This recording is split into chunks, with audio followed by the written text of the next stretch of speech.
Blue Horizon, Blue Star Ferries, όλοι γνωρίζετε την τραγωδία με τον 36χρονο, ο οποίος προσπάθησε να ανέβει πάνω στο καταπέλι του πλοίου, τον έσπρωξαν δύο άτομα που δουλεύουν στην εταιρεία, έπεσε μέσα στο λιμάνι και πνίγηκε.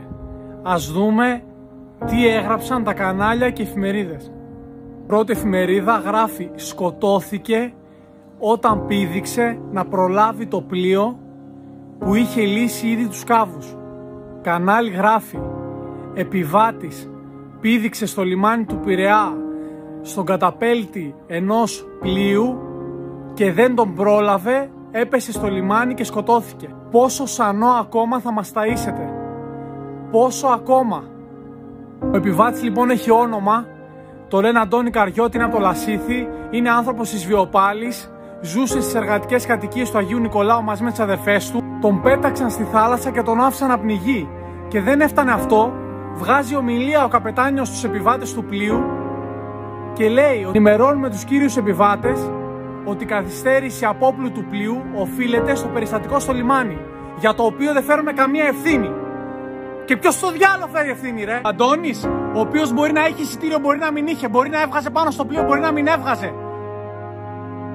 Δικαιολογείτε δηλαδή το να το πετάξετε μέσα στη θάλασσα και να τον αφήσετε να πνιγεί? Όσοι λοιπόν το δικαιολογείτε, είστε ακριβώς σαν αυτούς που τον πέταξαν μέσα στη θάλασσα, αυτό να ξέρετε.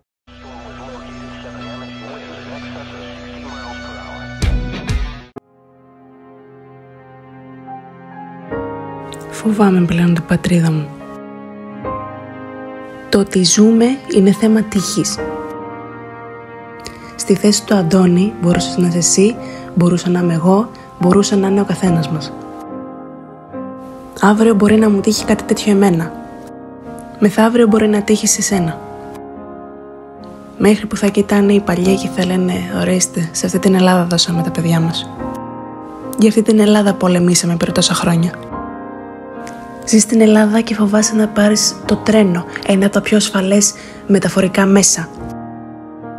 Και γιατί έγινε ένα ατύχημα στα Τέμπη. Φοβούνται οι μάνες μας μη μας ξαναχάσουν, μη μας χάσουν και αυτοί εμάς, όπως χάσανε όλες οι μανάδες και όλοι οι πατεράδες και φρυνούν ακόμα και σήμερα τα παιδιά τους στα Τέμπη.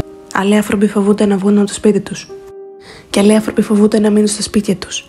Γιατί φοβούνται μη γίνει ξανά καμιά πυρκαγιά. Φοβούνται μη γίνει μια πλημμύρα. Ζούμε σε μια χώρα που μπροστά δεν λέει να κοιτάξει.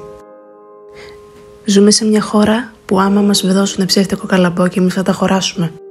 Ζούμε σε μια χώρα που ωριακά πεινάμε. Ζούμε επίσης σε μια χώρα που φοβούμαστε να πούμε ποιος είμαστε. Φοβούμαστε να δείξουμε τον εαυτό μας, μη φάμε κράξιμο, μη μας κοροϊδέψουν και είμαστε πυρίγυλος. Ζούμε σε μια χώρα που δεν έχει ο καθένας φίλους. Ζούμε μέσα στο ψέμα και τη δυστυχία. Ζούμε σε μια χώρα που φοβόμαστε μέχρι και τον εαυτό μας.